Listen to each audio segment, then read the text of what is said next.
আমার গাড়িটা সার্ভিস করতে দিয়েছিলাম এই হন্ডা শোরুমে, সার্ভিসটা ভালো করে করেনি, তো শোরুম স্টাফদের সাথে আজকে ঝগড়া হয়ে যেতে পারে। তো আসসালামু আলাইকুম পাবলিক, সব কেমন আছো? আশা করি ভালো আছো, সুস্থ আছো। আগে একটা ভিডিওতে আমি গাড়ির সার্ভিসের ব্যাপারে দেখিয়েছিলাম, তো এদের সার্ভিসটা দেখো। এই যে হেডলাইটের সাইডের গ্যাপ দেখছো ফিট হয়নি, এদিকটা মোটামুটি ফিট হয়েছে কিন্তু এদিকটা ফিট হয়নি। এই সাইডের বাইজারটা কিন্তু ঠিক করে ফিট করেনি, ঠিক সেরকম এই লেফট সাইডের এই যে বাইজারের ক্লিপটা, ঠিক আছে, এগুলো কিন্তু ভালো করে ফিট করেনি। ঠিক সেরকম এই যে ব্রেকটা দেখতে পাচ্ছ, ব্রেক কিন্তু একবারে ছেঁটে যাচ্ছে, ব্রেক ধরলে যেন মনে হচ্ছে হুবড়ে পড়ে যাবো। তো এই যে দেখতে পাচ্ছ, তারপরে দেখো এইগুলো ব্রেকের কাজ, ব্রেকে 2-4 বার ব্রেক করলে মনে হচ্ছে ছেঁটে যাবে। এইটুকু গ্যাপ, ঠিক আছে, 100 গাড়িটা চালাইলে আর ব্রেক থাকবে না, আবার ব্রেক টাইট করতে হবে। এরকম সার্ভিস ব্রেক কেবলগুলো নতুন লাগানো হয়েছে। প্রথম ভুলটা আমার গাড়িটা দেখে নিয়ে যেতে হতো, না দেখে ভালো করে গাড়িটা নিয়ে গেছি, তাড়াহুড়োর মধ্যে ছিলাম। বেশ, যাই হোক, সে ভুলটা আমি মেনে নিলাম, দ্বিতীয়বার গাড়িটা সেই জন্য নিয়ে আসলাম। কিন্তু যারা কাজ করছে, যাদের কাজ, যারা এই ডিপার্টমেন্টে আছে, যারা সুপারভাইজার আছে, যারা গাড়ি আগে টেস্ট ড্রাইভ নেয়, দেখে, বা যারা ঠিক করার পরও দেখে, বা যারা কাজ করছে, এই দায়িত্বগুলো তো তাদের না। একটার পর একটা লোক তো থাকে, তাই না? একজনের কাজ তো নয়, 2-3 জনের মধ্যে জড়িত থাকে। কারো কি চোখ পড়ে নেই যেগুলো ফিট হয়নি, এগুলো ঠিকঠাক হয়নি, তাই না? মানে পয়সা বিল এক জমা দিয়ে দিলেই হলো। এক ভদ্রলোক চালিয়ে নিয়ে গেল গাড়িটা, দেখি হ্যাঁ কি বলে, তারপর না হয় হচ্ছে, ছাড়বো না। কারণ 6,000 টাকা বিল, 100 টাকা কম 6,000 টাকা বিল। তো 6,000 টাকা বিল দিয়ে গাড়ি বাগিয়ে গাড়ি ঠিকঠাক করে শোরুমে দিয়েছি, কারণ যে গাড়িটা যেন ভালো হয়। তাহলে শোরুমে যদি কাজ ভালো না হয়, তাহলে আমার শোরুমে গাড়ি সার্ভিস করে লাভ নেই। দেখি কি বলে, আর তা নাহলে কিন্তু ঝগড়া ঝামেলা। ও ভাই করে নেবে কাউকে, ঠিক আছে? মানে ভালোই দেবো, ঠিকই না কি বলে। একজন টেস্ট ড্রাইভে গেল, নিয়ে গেল গাড়িটা দেখতে, এমন ব্রেক জাম হয়ে গেছে, মানে সামনে ব্রেকটা ধরলে মনে হচ্ছে পড়ে যাবো, উল্টি পড়ে যাবো। আর তারপরে এক্সিলেটার দিলে গাড়ি এগুচ্ছে না।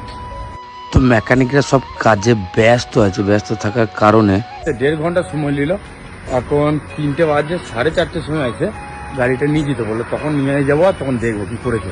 তো আবার শোরুমে চলে আসলাম, তোমাদেরকে দেখাবো কাজ ঠিকঠাক করেছে কি না করেছে, আর গাড়িটা আমি এবার ভালো করে চেক করে নিয়ে যাবো। তো 1.5 ঘন্টা সময় নষ্ট না করে রুম গিয়ে একটু ফ্রেশ হয়ে আবার আসলাম শোরুমে, সার্ভিসের দিকে ঢুকছি, দেখাই যাক। গাড়ি সার্ভিস ঠিক করে নামে রেখে দিয়েছে, কিন্তু জিজ্ঞাসা করতে হবে, দেখতে হবে, কারণ এইটা আমার পছন্দ লাগে। গ্যাপটা এখনই আছে, গ্যাপটা কোনো চেঞ্জ নেই, এই গ্যাপটা দেখাই যাক।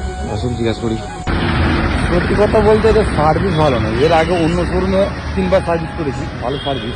তো জিজ্ঞাসা করলাম হেডলাইটটার এই ক্লামটা, বলছে ভেঙে গিয়েছে, ভেতরে যে ক্লামগুলো থাকে টাইট করার জন্য, সেই ক্লামটা ভেঙে গিয়েছে, ওই জন্য এটা টাইট হয়নি, ঠিক আছে। এটা দেখছো ফিট করে দেয়নি ভালো করে, ঠিক আছে। আবার এই দিকেরটা ফিট করেছে, তো আবার ভেঙে দিয়েছে, ঠিক আছে, হয়ে আছে, ভেতরটাকে ভেঙে দিয়েছে, ঠিক আছে। তো এই হচ্ছে যে সার্ভিস।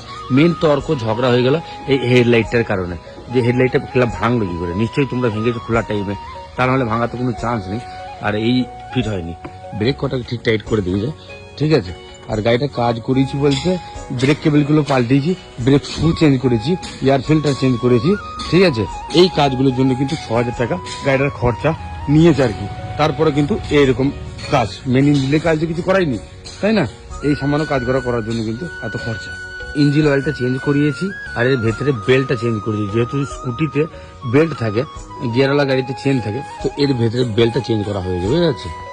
কি বলবো, এটা সার্ভিস একটা ব্যাগার সার্ভিস ফালতো, মানে কি বলবো, লাস্ট খালি কথা কাটাকাটি হয়ে গেলো, ঠিক আছে, তর্ক বিতর্ক টাইপের হয়ে গেলো, মানে ভালোই রকম বিতর্ক হয়ে গেলো। সেটা দেখাতে পারলাম না কি করবো, কারণ লোক ছিল অনেক, হয়তো অন্যরকম ব্যাপার হয়ে যাবে। তো যাই হোক, লাস্টে বললাম বাস, আমি আরো অন্য জায়গায় সার্ভিস করেছি, অন্য জায়গায় গিয়েছি, দেখিয়েছি, হ্যাঁ তোমাদের সার্ভিস বিশাল খারাপ, তোমাদের জায়গায় সার্ভিস করা যাবে না, আর আসবো না, হ্যান ত্যান বলে যায় ম্যানেজ করে। অনেকগুলো লোকও জড়া হয়ে গেলো, মানে শোরুমেরই, এমনি পাবলিক নেই। তারপরে কি করবো, হালকা টুলকা ভালোই অপমান করলাম। যে তারপরে দেখলেন যে না, বেশি বাড়াবাড়ি করা যাবে না, যেহেতু বাইরে একটা অন্যরকম ব্যাপার হয়ে যাবে। গ্রাম হলে আমার নিজের দেশ হলে নিজের জায়গা হলে ব্যাপারটা আলাদা ছিল। বাইরে যেহেতু একটু ভদ্রতা বজায় রাখতে হবে, সব জায়গায় ভদ্রতা বজায় রাখা দরকার, কিন্তু কিছু কিছু কেস ছাড়লে হবে না। আমি ভয় করিনি, বলেছি ভালো রকমই, বলেছি ভালো রকমই দিয়েছি।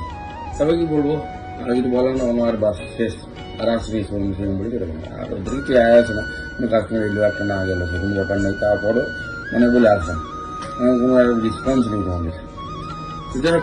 বাই বাই, কি বলবো, থ্যাংক ইউ।